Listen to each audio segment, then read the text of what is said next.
Ethics क्या होते हैं और रिसर्च में इनकी ज़रूरत क्यों पड़ती है, ठीक है, और कैसे हमें रिसर्च में डे 1 से लास्ट डे तक एथिक्स जो हैं वो एक ब्रॉडर स्टैंडर्ड प्रोवाइड करते हैं और उन्हीं स्टैंडर्ड्स के अंदर रहते हुए हमने रिसर्च करनी है, ठीक है।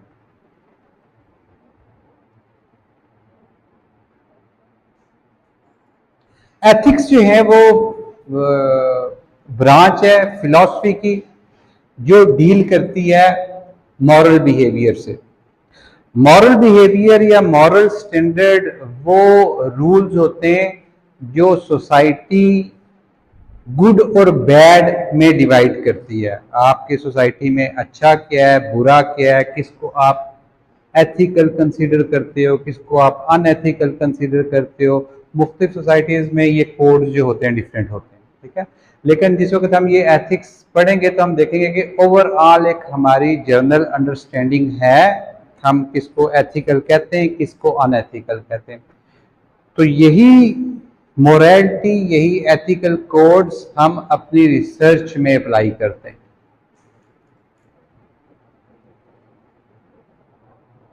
तो रिसर्च एथिक्स क्या है? रिसर्च एथिक्स है जिस वक्त हम इन्हीं कोड्स को, इन्हीं मॉरल्स को, इन्हीं स्टैंडर्ड्स को अपनी रिसर्च पे अप्लाई करते हैं। 4 से ज्यादा हम डिटेल में पढ़ेंगे, लेकिन आपकी बुक में क्योंकि मेंशन है तो ये 4 प्रिंसिपल्स क्या हैं, यानी वो मॉरल स्टैंडर्ड्स क्या हैं 4 जो हमने जो है वो अप्लाई करने रिसर्च पे। तो मॉरल स्टैंडर्ड्स हैं, सबसे पहला ट्रूथफुलनेस। ट्रूथफुलनेस का मतलब ये है कि आपकी रिसर्च कभी भी किसी भी तरीके से किसी को डिसीव नहीं करेगी, ठीक है। आपने झूठ बोल के, आपने डिसेप्शन से अपनी रिसर्च का कोई भी पार्ट कंप्लीट नहीं करना, ठीक। और जिस पार्ट की हम बात कर रहे हैं वो पार्ट है, ये उस वक्त अप्लाई होता है जिस वक्त आप अपने रिस्पोंडेंट्स के पास जाते हो, ठीक है, और अपने रिस्पोंडेंट्स को अपनी रिसर्च एक्सप्लेन करते हो और अपने रिस्पोंडेंट्स को अपनी रिसर्च में इंक्लूड करते हो, ठीक। तो आपकी रिसर्च क्या है, उसके क्या गोल्स हैं, ठीक है, उसका क्या रिसर्च क्वेश्चन है, वो रिस्पोंडेंट उस रिसर्च में कहाँ पे फिट होता है, आपने डिसीव नहीं करना, ठीक है। आपकी रिसर्च जो है वो कुछ और हो, रिस्पोंडेंट से आप इंफॉर्मेशन ले रहे हो लेकिन रिस्पोंडेंट को आपने कुछ और बताया हुआ हो, ठीक, ये डिसेप्शन है, ठीक। तो सबसे पहला प्रिंसिपल क्या है कि हमने ट्रूथफुल रहना है, डिसीव नहीं करना, ठीक। फिर थारोनेस। थारोनेस का मतलब ये है कि आप जिस वक्त रिस्पोंडेंट के पास गए हो, आप जिस वक्त अपनी रिसर्च कंडक्ट कर रहे हो, आप जिस वक्त अपनी रिसर्च डिजाइन कर रहे हो, वो रिसर्च एक रोबस्ट रिसर्च डिजाइन से निकली हुई हो। हमने जितनी भी डिस्कशन की है अभी तक, फिलॉसफी की, पैराडाइम की, उसके बाद मेथड्स की हम आगे डिस्कशन करेंगे, तो आपकी जो रिसर्च है, जो रिसर्च क्वेश्चन है, इट शुड मेक सेंस, ठीक है। और वो उस रिसर्च क्वेश्चन से पता चल रहा हो कि वाकई इस रिसर्च क्वेश्चन की अब जरूरत है कि आपने इस रिस्पोंडेंट से इंफॉर्मेशन लेनी है, ठीक है। आपका रिसर्च क्वेश्चन ये है कि यूनिवर्सिटी के स्टूडेंट्स, यूथ जो है वो पॉलिटिक्स में कैसे इन्वॉल्व होते हैं, इंगेज होते हैं। तो अब रिसर्च क्वेश्चन की डिमांड है कि आप उन स्टूडेंट्स से इंफॉर्मेशन लेंगे, ठीक है। रिसर्च क्वेश्चन आपको गाइड कर रहा है और इस रिसर्च क्वेश्चन के पीछे लास्ट लेक्चर में जिस तरह हमने डिस्कस किया था, पूरी आपकी थ्योरी, पूरा आपका लिटरेचर, पूरा आपका डिजाइन खड़ा है, ठीक है। ये है थारोनेस, ये है गुड साइंस, ठीक है। ऐसा नहीं है कि आपके जहन में कोई ख्याल आया और आप उसको जो है वो वैलिडेट या इनवैलिडेट करने के लिए उठ के जो है वो रिस्पोंडेंट्स के पास चले गए। इसी तरह ऑब्जेक्टिविटी मुश्किल है, इस पे क्रिटिसिज्म भी है। जो पोस्ट पॉजिटिविस्ट थे उनका सबसे बड़ा क्रिटिसिज्म ही यही था कि आप कभी ऑब्जेक्टिव नहीं हो सकते, लेकिन फॉर द टाइम बीइंग हम जो है ये कंसीडर करते हैं कि हमने या रिसर्चर ने ऑब्जेक्टिव रहना है, इम्पार्शियल रहना है, ठीक है। यानी मैक्सिमम शायद वो 100% इम्पार्शियलिटी वो ना अचीव कर सके, लेकिन फिर भी आपकी रिसर्च जो है उसमें आपने अपने विजिबल अंडरस्टूड बाइसेस जो हैं वो नहीं लाने। यानी मैं किसी सोसाइटी से, किसी कल्चर से बिलोंग करता हूं जिसकी कुछ वैल्यूज हैं, और अब वो वैल्यूज और वो चीज़ें मैं साबित करने के लिए कोई रिसर्च कर रहा हूं, ठीक है। तो अंडरस्टूड सी बात है कि मैं ऑलरेडी इन्फ्लुएंस्ड हूँ, ठीक, उन उन उन बाइसेस से, उन कल्चरल वैल्यूज से, और मैं अब रिसर्च में जो है अपनी फाइंडिंग्स, अपना डाटा वो उसी लेंस से देख रहा हूँ। तो ऐसा ही है कि आपके अगर कोई प्री कंसीव्ड नोशंस हैं, पहले से ही आप किसी पॉपुलेशन, किसी ग्रुप के बारे में कोई व्यूज रखते हो, ठीक, और आपके वो विजिबली व्यूज जो है वो आ रहे हैं आपके रिसर्च में, ठीक, इसका मतलब है आप बाइस्ड हो, आप इम्पार्शियल नहीं है। तो एटलीस्ट कोशिश करनी है कि आपने ऑब्जेक्टिव रहना है और आपने इम्पार्शियल रहना है। और रेलिवेंस का मतलब ये है कि आपको अपनी रिसर्च जो है वो जस्टिफाई करनी है। अगेन ये जो थॉरोनेस है कि ऐसे ही आप उठा के मुंह उठा के नहीं चलेंगे किसी के पास, वो रिसर्च ये सोसाइटी के गुड के लिए है, ठीक है। वो रिसर्च आपकी कोई अपनी बाइसेस को प्रूव करने या डिसप्रूव करने के लिए नहीं है, ठीक है। अचानक आपके जहन में कोई ख्याल आया और आप उसको जो है वो उसको करना शुरू हो गए हो, तो उसका मैक्सिमम इम्पैक्ट होना चाहिए आपकी फील्ड में, ठीक है, रेलिवेंट होनी चाहिए, जस्टिफाइएबल होनी चाहिए, इंपॉर्टेंट होनी चाहिए। ऐसे ही नहीं आप और मैं उठ के लोगों को जो है अपनी रिसर्च में इनकॉर्पोरेट करना शुरू हो जाए। अगर वो रेलिवेंट नहीं है, ठीक है, तो वो लोगों का टाइम वेस्ट कर रही है, और ये अनएथिकल है लोगों का टाइम वेस्ट करना, रिस्पोंडेंट्स का टाइम वेस्ट करना, ठीक है। तो ये कुछ ब्रॉड प्रिंसिपल्स हैं, इसके अलावा भी हैं, हम देखते हैं कौन से प्रिंसिपल्स हैं। लेकिन अब क्वेश्चन ये है कि एथिक्स जो हैं वो किस वक्त हमने रिसर्च पे अप्लाई करना है, ठीक? वो कौन सी स्टेज है। लास्ट लेक्चर में हमने स्टेजेस देखी थी कि कौन सी स्टेज है research, step 1, step 2, step 3, 5 steps हमने देखे थे, ठीक? तो अब क्वेश्चन ये है कि एथिक्स जो है वो किस स्टेज पे अप्लाई होते हैं। तो इसका आंसर ये है कि हर स्टेज पे अप्लाई होते हैं। इवन अभी आपने रिसर्च स्टार्ट नहीं की हुई होती, आप रिसर्च जो है फार्मूलेट कर रहे होते हो, आप रिसर्च क्वेश्चन डिजाइन कर रहे होते हो, आप क्वेश्चनेयर बना रहे होते हो, आप कुछ भी कर रहे होते हो, आपके जहन में वो एथिकल प्रिंसिपल्स जो है वो गाइडलाइन होनी चाहिए, ठीक।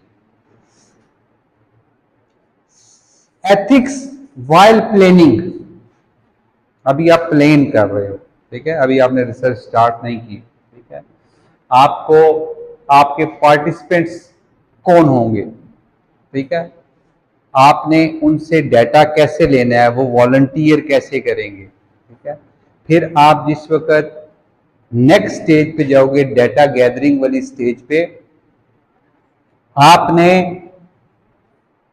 एथिकल कैसे रहना है, आपने ट्रूथफुल कैसे रहना है, आपने कैसे डाटा गैदर करते हुए उनकी पर्सनैलिटी का, उनके वैल्यूज का, उनकी चीज़ों का ख्याल रखना है, रिस्पेक्ट करनी है, ठीक है। और आपने कैसे इंश्योर करना है उनकी सेफ्टी को, ठीक है, कि वो आपकी रिसर्च में पार्टिसिपेट करने की वजह से, आपके साथ इंटरव्यू की वजह से, फोकस ग्रुप की वजह से उनको कोई हार्म ना पहुंचे, कोई साइकोलॉजिकल हार्म, कोई फिजिकल हार्म, ठीक है, कोई इमोशनल हार्म। आपके कोई क्वेश्चंस ऐसे नहीं होने चाहिए जो उनको डिस्टर्ब करें, ठीक है। उसके बाद जिस वक्त आप नेक्स्ट स्टेज पे आते हो, जिस वक्त आप डाटा इंटरप्रेट कर रहे होते हो वो सारा, तो अगेन आपने ऑनेस्टी से उस डाटा को इंटरप्रेट करना, ठीक है। उस डाटा में आपको कुछ ऐसी चीजें शायद मिलेंगी जो आप नहीं चाहते थे, जो आपने सोची नहीं थी, जो आपने एंटीसिपेट नहीं की थी, या दूसरे अल्फाज में कह रहे हो कि वो बैड रिजल्ट्स थे, आपने कुछ और सोचा था, रिजल्ट्स कुछ और बता रहे हैं, ठीक है। अब आपने जो रिजल्ट आपके हाइपोथेसिस के अगेंस्ट जा रहे हैं, आपने उनको साइड पे नहीं करना, ठीक है। आपने डाटा इंटरप्रेट करते हुए किसी बायसनेस का शिकार नहीं होना, ऑब्जेक्टिवली आपने डाटा जो है वो इंटरप्रेट करना। और फाइनली जिस वक्त आप रिपोर्ट कर रहे हो अपनी सारी रिसर्च को, ठीक है, तो रिपोर्टिंग में भी आपने ये इंश्योर करना है कि आपकी रिपोर्टिंग सारे एथिकल स्टैंडर्ड्स को फॉलो कर रही है। आपकी वर्डिंग में कोई ऐसा, आपकी राइटिंग में कोई ऐसा वर्ड नहीं है, कोई ऐसा कंसेप्ट नहीं है, कोई ऐसी चीज़ नहीं है जो किसी के लिए डेरोगेटरी है, जो किसी के लिए डैमेजिंग है, जो किसी के लिए साइकोलॉजिकल इमोशनल डिस्ट्रेस का बायस बन सकती है, ठीक है। इमेजिन करेंगे किसी ने रिसर्च आपकी कम्युनिटी पे की हुई हो और आप वो रिसर्च पढ़ रहे हों और उसमें ऐसे कंसेप्ट और ऐसी बातें लिखी हुई हों जो आपको अच्छी ना लगी, ठीक है, आपको बड़े डिमेनिंग वे में उसने प्रेजेंट किया हुआ हो, ठीक। तो रिसर्च नॉलेज जो होता है वो किसी को हार्म करने के लिए, हर्ट करने के लिए नहीं होता, लेकिन इसका ये मतलब नहीं होता कि आप फैक्ट्स नहीं लिख सकते। फैक्ट्स जितना मर्जी किसी को हार्म करें, ठीक है, वो उसकी कोई वो नहीं है, लिमिट नहीं है, ठीक है। आपने इंटेंशनली जो है वो नहीं करना। नहीं, आपकी सोसाइटी जो है वो ये बिलीव करती है, कम्युनिटी ये बिलीव करती है कि वो सबसे जीनियस लोग हैं। आप उनका सिंपल सबका आईक्यू टेस्ट लेते हो, आईक्यू टेस्ट में वो उतना नहीं शो होते। अब आप इस डर से कि अगर मैंने ये रिपोर्ट कर दिया तो सारे जो है वो इमोशनली जो है वो डिस्ट्रेस हो जाएंगे, मैं ना करूं, नहीं, ये फाइंडिंग है, ये आपने रिपोर्ट करनी है, ठीक है। लेकिन जिस वक्त ये रिपोर्ट कर रहे होगे उस वक्त आपने ये वर्डिंग यूज नहीं करनी, उनका मजाक नहीं उड़ाना, ठीक है, तो इस तरह नहीं करना। तो फैक्ट्स रिपोर्ट होंगे, ठीक है, लेकिन फैक्ट्स एथिकली रिपोर्ट होंगे, ठीक है। तो एथिक्स जो है वो कंटिन्यूस प्रोसेस है। आपकी पूरी रिसर्च में डिजाइनिंग से लेके, उसकी प्लानिंग से लेके, उसकी पब्लिशिंग तक एथिक्स आपको गाइड करेंगे, ठीक। ये कुछ और एथिकल गाइडलाइंस है मुख्तलिफ स्टेजेस पे।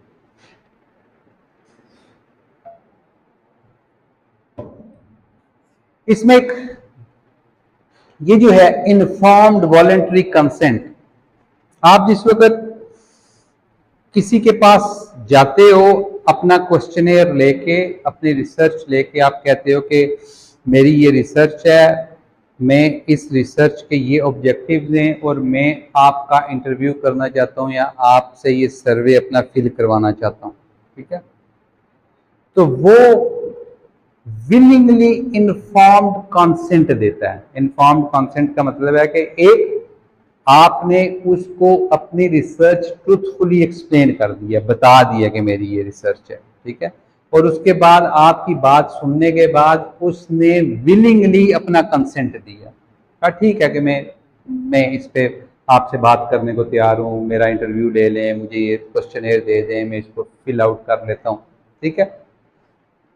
इसको कहते हैं इन्फॉर्म्ड वॉलंटरी कंसेंट, ठीक है। अब कुछ लोग जो है वो इन्फॉर्म्ड कंसेंट नहीं दे सकते, वॉलंटरी कंसेंट नहीं दे सकते। इसकी ऑब्वियस एग्जांपल जो है वो बच्चे हैं। आपकी अगर रिसर्च में अंडर एज लोग शामिल हैं, 16 साल से नीचे के, या मुख्तलिफ सोसाइटीज़ में 18 साल से नीचे के, या जो भी उस सोसाइटी का मॉरल स्टैंडर्ड है, ठीक है, तो बच्चे कभी भी इन्फॉर्म्ड कंसेंट नहीं देते, ठीक है। आप ये नहीं कह सकते कि मैंने इसकी मर्जी से की है, ठीक? तो आपको उसके पेरेंट से, उसके गार्डियन से जो है वो लेना पड़ेगा। और ये बहुत बड़ा रेड फ्लैग होता है कि अगर आपकी रिसर्च में जो है वो अंडर एज लोग शामिल हैं। और लकीली पॉलिटिक्स में ऐसा कुछ भी नहीं होता, ये साइकोलॉजी में, बाकी डिसिप्लिन में वो ये लोग शामिल हो सकते हैं, ठीक है। तो इन्फॉर्म्ड कंसेंट का मतलब है कि आपने एक एडल्ट से उसके होशो हवास में उसको एक्सप्लेन करके उसका कंसेंट लिया, ठीक है, वो अपनी मर्जी से इस रिसर्च में शामिल हुआ, ठीक। और उसको इस रिसर्च में आने से कोई हार्म नहीं पहुंचेगा। ऐसा नहीं है कि उसने अपनी मर्जी से आया है और नेक्स्ट पार्ट तो उसको पता ही नहीं था कि इससे इस रिसर्च में आने से उसको कोई हार्म पहुंच सकता है। ठीक, इसी तरह जिस वक्त आप डाटा गैदर कर रहे होंगे तो आपको बेशुमार सेंसिटिव, एम्बैरेसिंग, कॉन्फिडेंशियल चीजें सुनने को मिलेंगी।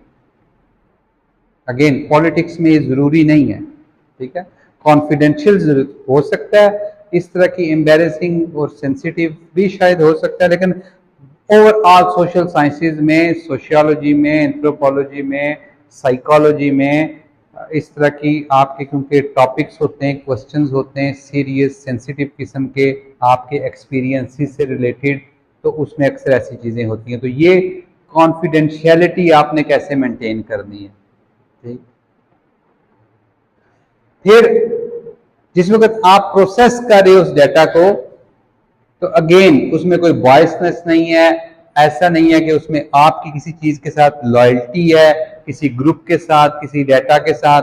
ठीक, और जिस वक्त आप उस रिसर्च को पब्लिश कर रहे हो, डिसिमिनेट कर रहे हो, ठीक, तो ये जो सारे लोग हैं, ठीक, इनकी प्राइवेसी और इनकी जो कॉन्फिडेंशियलिटी है वो आपने मेंटेन रखनी है। यानी आपकी रिसर्च पढ़ते हुए किसी को कोई पता नहीं चलेगा कि ये किस रिस्पोंडेंट की बात हो रही है, किस रिस्पोंडेंट ने क्या एक्सप्लेन किया है। आप उसको सिंपली रिस्पोंडेंट 1 कर दोगे, रिस्पोंडेंट 2 कर दोगे। और ये जिस वक्त आपके इंडिविजुअल रिसर्च प्रोजेक्ट्स इस किस्म के होंगे कि वो सेंसिटिव किस्म के हैं, तो फिर हम इसको मजीद डिटेल में उस इंडिविजुअल केस में डिस्कस करेंगे। होता ये है अक्सर दुनिया में कि आपकी जो रिसर्च होती है, जो प्रपोजल होता है, वो एक इंस्टीट्यूशनल रिव्यू बोर्ड से गुजरता है, जिसको IRB कहते हैं। तो आपकी सारा जो प्रपोजल है वो उस बोर्ड के पास जाता है। वो बोर्ड आपके डिपार्टमेंट का भी हो सकता है, आपकी यूनिवर्सिटी का भी हो सकता है ओवरऑल। और वो सारा बोर्ड जो है इस चीज़ को इंश्योर करता है कि आपकी रिसर्च में कोई डैमेजिंग चीज़ नहीं है, आपकी रिसर्च से किसी को नुकसान नहीं पहुंच रहा, आपकी रिसर्च से कोई बंदा हार्म नहीं किसी को काज हो रहा। और अगर कोई ऐसे सेंसिटिव एरियाज हैं, आपने किसी को इंक्लूड किया हुआ है अपनी रिसर्च में, कोई बच्चों को इंक्लूड किया हुआ है, प्रिजनर्स को इंक्लूड किया हुआ है, कोई पॉलिटिकल प्रिजनर्स को या विक्टिम्स को इंक्लूड किया हुआ है, तो फिर एक एक सेफ गार्ड वो इंश्योर कराएंगे। ठीक है, कि आपने इनकी सेफ्टी का ख्याल कैसे रखना है, अपनी सेफ्टी का ख्याल कैसे रखना है। ठीक है, तो वो इंडिविजुअल केसेस में अगर ऐसे रिसर्च आएगी तो हम डिस्कस करेंगे, लेकिन ब्रॉडली ये वो प्रिंसिपल्स हैं, ये वो एथिक्स हैं, ये वो गाइडलाइंस हैं जो हमने रिसर्च में मेंटेन करनी है। ठीक है, और हर वक्त हमने इनका ख्याल रखना है। अगर ये सारी चीजें हम जो है इसको रैप अप करने की कोशिश करें और हम कहेंगे एथिक्स जो हैं वो 2 डायमेंशंस में अप्लाई होते हैं सिर्फ। ठीक है, एथिक्स के एक एंड पे आप खड़े होते हो रिसर्चर, और दूसरे एंड पे उसका रिस्पोंडेंट खड़ा होता है। ठीक, अब कुछ चीजें आपसे मुतल्लिक हैं, आपने ट्रुथफुल रहना है, ठीक है, आपने इम्पार्शियल रहना है, आपने ऑब्जेक्टिव रहना है, आपने इंश्योर करना है हर चीज को कि आपकी रिसर्च जो है वो थारो है, आपकी रिसर्च जो है वो रैशनल है, आपकी रिसर्च जो है वो जस्टिफाइएबल है। और रिस्पोंडेंट जो है वो इन्फॉर्म्ड कंसेंट है उसको हर चीज आपने बताई है, और उसको इस रिसर्च से कोई भी हार्म नहीं है। ठीक है, 2 डायमेंशन में जितने भी प्रिंसिपल्स हैं उसकी 2 डायमेंशन हैं। हम कह सकते हैं कि एक वो या आपसे रिलेट करती है बीइंग रिसर्चर, या वो रिस्पोंडेंट से रिलेट करती है। तो रिस्पोंडेंट की सेफ्टी, रिस्पोंडेंट की इंफॉर्मेशन की कॉन्फिडेंशियलिटी, उसकी रिस्पेक्ट, उसकी वैल्यूज, ठीक है, ये चीजें। और फिर आपकी कि आपने रिसर्च जो है वो डिजाइन कैसे की है, आपने रिसर्च रोबस्ट कैसे की है, आपकी रिसर्च जो है वो थारो है या नहीं है, आपकी रिसर्च ट्रूथफुल है या नहीं है, ठीक, आपका एनालिसिस, आपका डाटा, ये सारी चीजें। ठीक, तो जब भी आप एथिक्स सोचें तो देखें कि ये जो है ये किस डायमेंशन में है, ये रिसर्चर को डील कर रहा है या रिस्पोंडेंट को डील कर रहा है। ठीक? तो ये ब्रॉडली ये कंटिन्यूम है एथिक्स का रिसर्च में। न्यूरमबर्ग ट्रायल हुए थे, आपने पढ़े होंगे वर्ल्ड वॉर 2 के बाद, जिसमें नाजीज का ट्रायल हुआ था। ठीक है, कुछ प्रिंसिपल्स जो है एथिक्स के रिसर्च के वहां से ड्राइव किए गए हैं। न्यूरमबर्ग ट्रायल से, इसको न्यूरमबर्ग कोड कहते हैं। ओरिजिनली ये मेडिकल उसके लिए था, रिसर्च के लिए, लेकिन ये जर्नल रिसर्च पे भी अप्लाई होता है, क्योंकि बेशुमार ऐसे एक्सपेरिमेंट्स थे नाजीज के या और ऐसे जिसमें लोगों को हार्म पहुंचा था, उनको उनकी मर्जी के बगैर जो है वो इंडक्ट किया गया था। तो ये 6 प्रिंसिपल्स हैं जिसका जो है वो हर रिसर्च को ख्याल रखना चाहिए। लाजमी नहीं है कि ये आपकी रिसर्च पे अप्लाई होते हों, हमारी मोस्टली थ्योरेटिकल रिसर्च होती है, सिंपल होती है, लेकिन सोशल साइंसेज में ओवरऑल जब भी आप रिसर्च की बात करेंगे तो ये प्रिंसिपल क्या है, हमने डिस्कस किया, इन्फॉर्म्ड वॉलंटरी कंसेंट। जब भी रिसर्च, आप ये नहीं कह सकते कि मेरी रिसर्च सिंपल सी रिसर्च है, मैंने किसी को नाम भी बताया तो क्या हो गया, मैं कौन सा कोई एटम बम का फार्मूला किसी से पूछने लगा हूं। ठीक है, वो सिंपल है, वो कॉम्प्लेक्स है। ठीक, जो रिस्पोंडेंट है उसकी रिस्पेक्ट का ये तकाजा है कि आपने उसको एक्सप्लेन करनी है चीज। आपने ये नहीं कहना कि मुझे पता है सब कुछ, मैं बहुत बड़ा एक्सपर्ट हूं, इसको मैं क्या एक्सप्लेन करूं सारी चीजें। ठीक, तो वो इन्फॉर्म्ड कॉन्सेंट नहीं है। इन्फॉर्म्ड कॉन्सेंट है, आपने उसको उसके लेवल पे जाके अपनी सारी रिसर्च एक्सप्लेन करनी है और उसके बाद वो कहेगा ठीक है अब मैं जो है इसमें पार्टिसिपेट करता हूं या नहीं करता, उसकी मर्जी है। ठीक, अगेन कोई फिजिकल, मेंटल, इमोशनल सफरिंग नहीं होनी चाहिए। लिमिटेशन है इस पे, कुछ में हो सकती है। फॉर इंस्टेंस कल हम डिस्कस कर रहे थे कि आप इमेजिन करें कि आप लाइन ऑफ कंट्रोल पे गए और आप लोगों से उनके एक्सपीरियंसेस जान रहे हैं कि वो लाइन ऑफ कंट्रोल पे रहने का और दो मुल्कों के रिलेशनशिप्स का उन पे क्या इम्पैक्ट होता है। शायद उनका कोई जानने वाला अजीज हर्ट हुआ हो, किसी की कैजुअलिटी हुई हो, तो उनके लिए वो एक्सपीरियंसेस रिकॉल करना थोड़ा इमोशनल स्ट्रेस होगी। ठीक है, लेकिन वो फिर हम पूरा डिज़ाइन देखेंगे कि इसमें जो इसको स्ट्रेस पहुंच रही है, क्या इससे जो रिसर्च से हमारी जो इसके रिजल्ट्स आएंगे क्या वो इतने बेनिफिशियल हैं कि इतना जो है ये आप इसको वो ट्रॉमा दोबारा याद करवा रहे हो। ठीक है, उसके लिए तो ट्रॉमेटाइजिंग है वो सारी चीज़ें याद करना कि उसके घर पे बम गिरा था या उसकी ज़मीन में गिरा था या वो उसके किसी जानने वाले को क्या हुआ था। ठीक, तो अगेन विद थोड़ी सी जो है इस पे लिमिटेशन है। कोई ऐसे एक्सपेरिमेंट्स हम ऐसे नहीं करते, साइकोलॉजी वाले ज्यादा करते हैं ऐसे एक्सपेरिमेंट्स। एक्सपेरिमेंटल रिसर्च वो होती है जिसमें हम ये एक्सपेरिमेंटल डिजाइन पढ़ेंगे डिटेल में, जिसमें आप सब्जेक्ट्स को मैनिपुलेट करते हो, जिसमें आप इंडिविजुअल्स को यूज करते हो। ठीक है, ज्यादातर मेडिकल साइंस में होती है, लेकिन पॉलिटिक्स में भी होती है, साइकोलॉजी में भी होती है।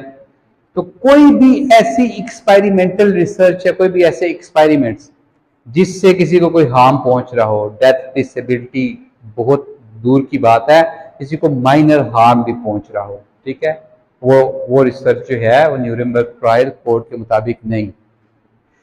Ending the research if continuation will cause injury और डेथ या डिस्कम्फर्ट, आप समझ लें, आपने किसी से इन्फॉर्म्ड कॉन्सेंट लिया, कॉन्सेंट हमेशा कंटिन्यूस होता है, याद रखें।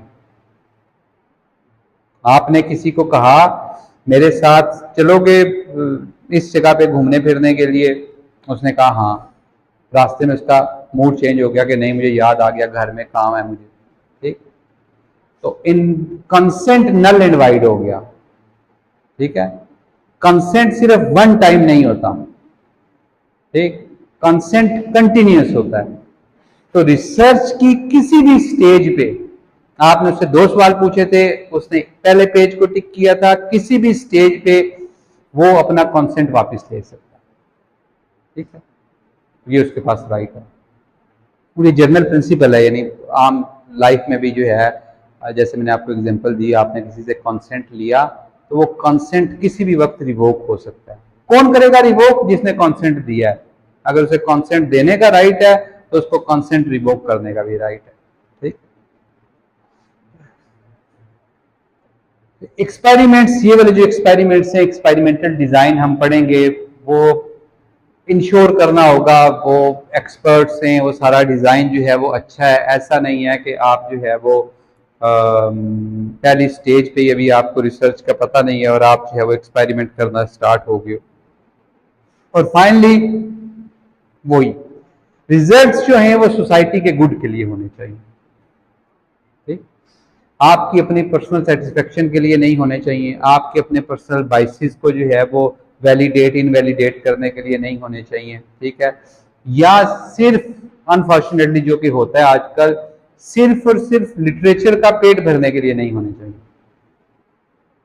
ठीक, रिसर्च कर रहे हो, क्यों कर रहे हो? कंपल्शन है, क्योंकि करनी है, लेकिन अनफॉर्चुनेटली ये होता है। ठीक है, रिसर्चर जो आप पूरी जस्टिफाई करेंगे, याद करें जो हमने रेलिवेंस डिस्कस की थी, तो जो आपका टॉपिक है, जो आपका रिसर्च क्वेश्चन है, जो आपका लिटरेचर है जिससे आप गो थ्रू हुए हो। अब इमेजिन करें पॉलिटिक्स में हम नॉन सीरियस तो कोई चीज डिस्कस नहीं कर रहे, जो भी टॉपिक आपका होगा इंटरनेशनल रिलेशन में, पॉलिटिक्स में, उसकी कोई ना कोई इम्प्लीकेशन होगी पॉलिटिक्स के लिए, इंटरनेशनल रिलेशंस के लिए, और वो इम्प्लीकेशन इंपॉर्टेंट होगी। ठीक है, यानी ऐसी जो है वो फ्रिवलेस माइनर कोई इम्प्लीकेशन नहीं होगी कि हम थ्योरेटिकली कहेंगे कि ये थ्योरी को इन्फॉर्म करता है, या हम कहेंगे कि ये प्रॉब्लम सॉल्विंग करेगा, किसी ना किसी चीज में, पॉलिसी में हेल्प करेगा। ठीक है, तो हमारी जो सारी जस्टिफिकेशन है हमारे रिसर्च क्वेश्चन की और रिसर्च की, वो बेसिकली यही है कि ये रिसर्च जो है ये सिर्फ कागजों का पेट भरने के लिए नहीं है, इसकी कोई प्रैक्टिकल रियल इम्प्लीकेशंस है। ठीक है, तो डिसाइड कौन करेगा? रिसर्चर करेगा और उसका सुपरवाइजर करेगा। और जहाँ पे आप भेजेंगे, आपने कहा जी कि मेरी रिसर्च बहुत इंपॉर्टेंट है, मैं रिसर्च करना चाहता हूँ, आपने रिसर्च की, करने के बाद आपने कहीं पे भेजी पब्लिश होने के लिए, उनने कहा ये क्या भेज दिया, तो उस जर्नल ने डिसाइड कर दिया कि ये वैल्यूएबल नहीं है। तो ये रफली कुछ प्रिंसिपल्स हैं, कुछ एथिकल गाइडलाइंस हैं जिनका हमने ख्याल रखना है। होपफुली हमारी कोई भी रिसर्च जो है वो ना किसी को हार्म कर रही होगी, ना एक्सपेरिमेंट में हम किसी को ला रहे होंगे। ठीक है, मोस्टली हमारी थ्योरेटिकल रिसर्च है, लेकिन फिर भी ऐसी चीज़ों को जानना ज़रूरी है। ठीक है,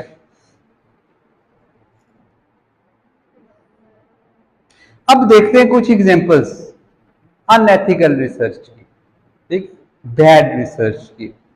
लकीली इसमें से कोई भी हमारे डिसिप्लिन की नहीं है। ठीक है, लेकिन सोशल साइंसेज में है। ठीक है, मोस्टली साइकोलॉजी में।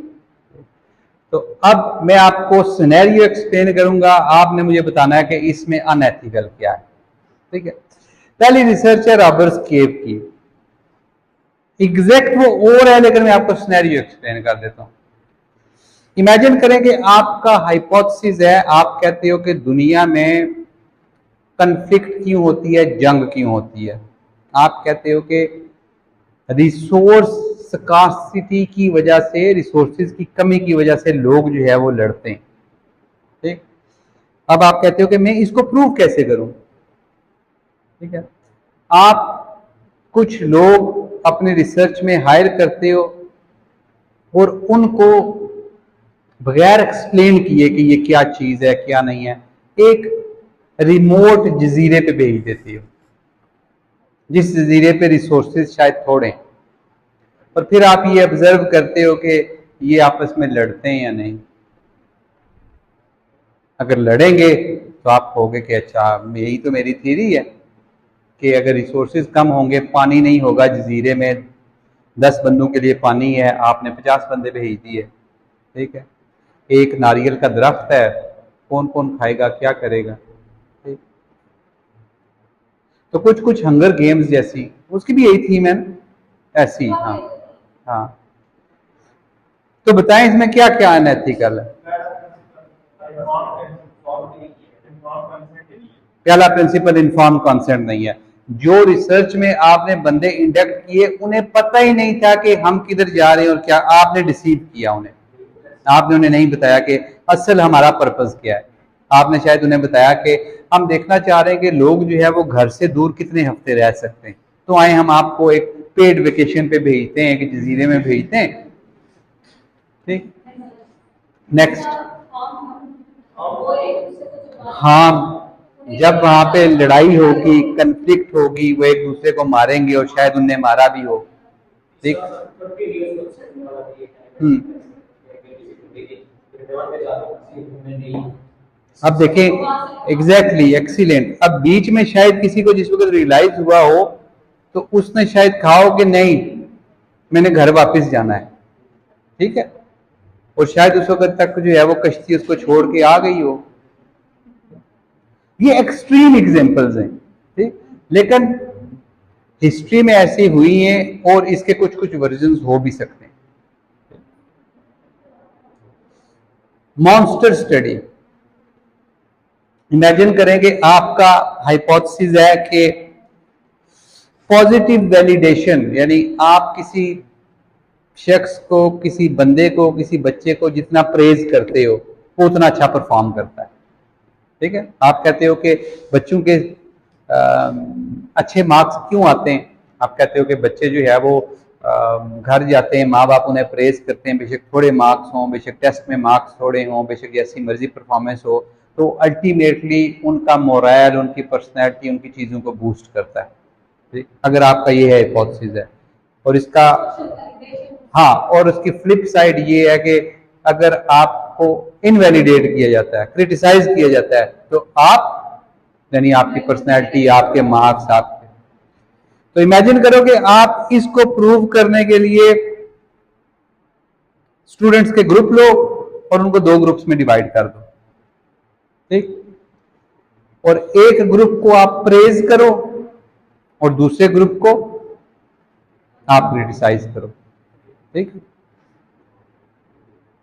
और कुछ अरसे बाद आप जो है वो देखो कि क्या वाकई जो है वो जिसको वैलिडेशन मिली है उसकी कोई इंप्रूवमेंट है, और जिसको वैलिडेशन नहीं मिली, जिसको क्रिटिसिज्म मिला है, ठीक है, और वो वैलिडेशन और क्रिटिसिज्म जो है वो रियल है, ठीक है, वो बच्चों को नहीं पता कि ये गेम है, ये ड्रामा है, ये कुछ भी है, वो तो आए थे। जैसे इमेजिन करें कि हम जो है दो बैचेस लें, एडमिशन करें, एक को इस क्लासरूम में बिठाते हैं, एक को उस क्लासरूम में बिठाते हैं, और हम अपने टीचर्स को कहें कि इन वालों को जाके आपने प्रेज करना है छोटी छोटी बात पे, और इन वालों को आपने जाके जो है ना क्या करना है, क्रिटिसाइज करना है, ठीक। उसके बाद हम उनके मिड टर्म्स में और फाइनल्स में नंबर देखें दोनों के, ठीक, कि किसने ज्यादा अच्छा परफॉर्म किया। तो अब बताएं इस सिनेरियो में अनएथिकल क्या है। हमने तो कुछ इतना खास नहीं किया। एक इन्फॉर्म कंसेंट हो गया, और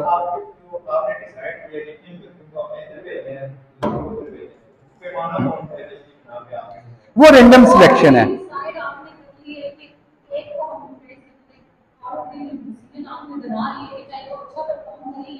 हम्म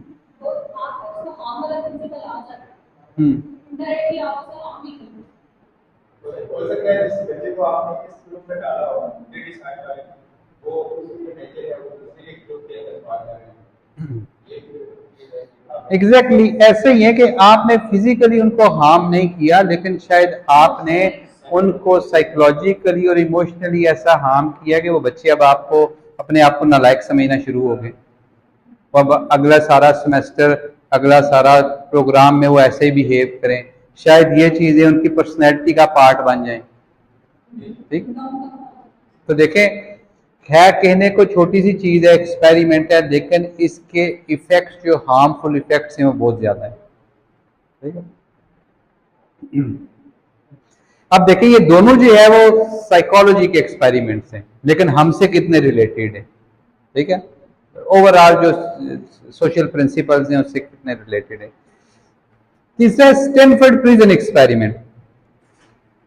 इमेजिन करें सिनेरियो, आप कहें कि हम हमेशा पावर को डिस्कस करते रहते हैं और हम कहते हैं कि पावरफुल कंट्रीज ऐसे बिहेव क्यों करते हैं या पावरफुल ऐसे बिहेव क्यों करते हैं, और हम जो है वो पेलोपोनेशियन वॉर से अभी तक जो है हमारे पास थियरी है कि पावरफुल जो चाहे वो करता है, पावर की कोई मोरालिटी नहीं होती। ठीक, हमारे पास है ना। तो हम कहें कि ऐसा क्यों है कि लोग जो होते हैं वो पावर में जब आते हैं या पावरफुल जब होते हैं तो वो ऐसा एक्ट क्यों करते हैं, वो वायलेंस क्यों करते हैं। ठीक है, वो बाकी लोगों के टुवर्ड्स जो है वो ऐसा गलत बिहेव क्यों करते हैं।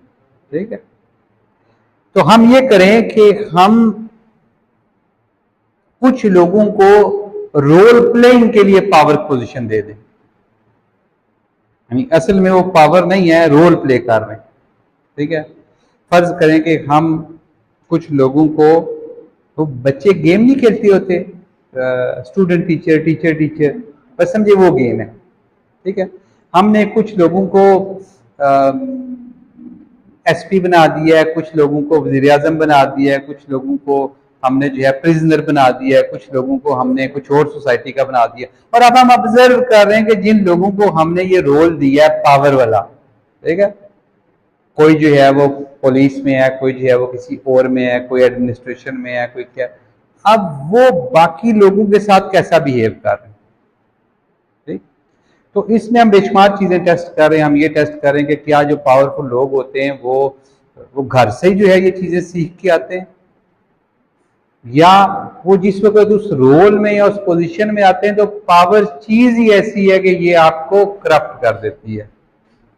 ठीक है, तो ये जो स्टैनफोर्ड प्रिजनर एक्सपेरिमेंट है, इसमें इनने क्या किया कि आपने सुना होगा कि प्रिजन में अक्सर जो कैदी होते हैं उन पे तशद्दुद होता है, उन पे जुल्म होता है। तो एक साइकोलॉजिस्ट का क्वेश्चन ये था कि ये जो प्रिजन गार्ड इन पे तशद्दुद करते हैं, ये प्रिजन गार्ड की कोई मेंटालिटी है या ये इनकी ग्रूमिंग है, या घर से ही ऐसा सीख के आते हैं कि ये यहाँ पे तशद्दुद करते हैं, या ये कोई पावर डायनामिक्स है। तो वो एग्जैक्टली यही गेम एक प्रिजन में खेलते हैं। वो प्रिजनर्स को इकट्ठा करते हैं, कुछ प्रिजनर्स को वो गार्ड का रोल देते हैं कि अब हम जो है वो चोर स्पाई खेलेंगे और आप स्पाई और आप चोर हो, हैं सारे प्रिजनर्स, और उनको पता है कि वो गेम खेल रहे हैं। ठीक है, लेकिन कुछ दिनों बाद वो जो प्रिजनर्स, वही प्रिजनर्स जिनको गार्ड का रोल दिया गया था, वो उन एक्चुअल गार्ड्स की तरह बिहेव करना शुरू हो गए। उसी तरह दूसरे प्रिजनर्स को मारना शुरू हो गए, उन पर तशद्दुद करना शुरू हो गए, उनके साथ बिहेव करना शुरू हो गए। हालांकि उनको पता है कि ये रोल प्लेइंग है, ये गेम है, ये एक रिसर्च है। ठीक है, लेकिन जैसे ही वो उस रोल में आए, ठीक, उनकी पर्सनैलिटी चेंज हो गई। इंटरेस्टिंग है बहुत रिसर्च, लेकिन आप बताएं इसमें अनएथिकल क्या।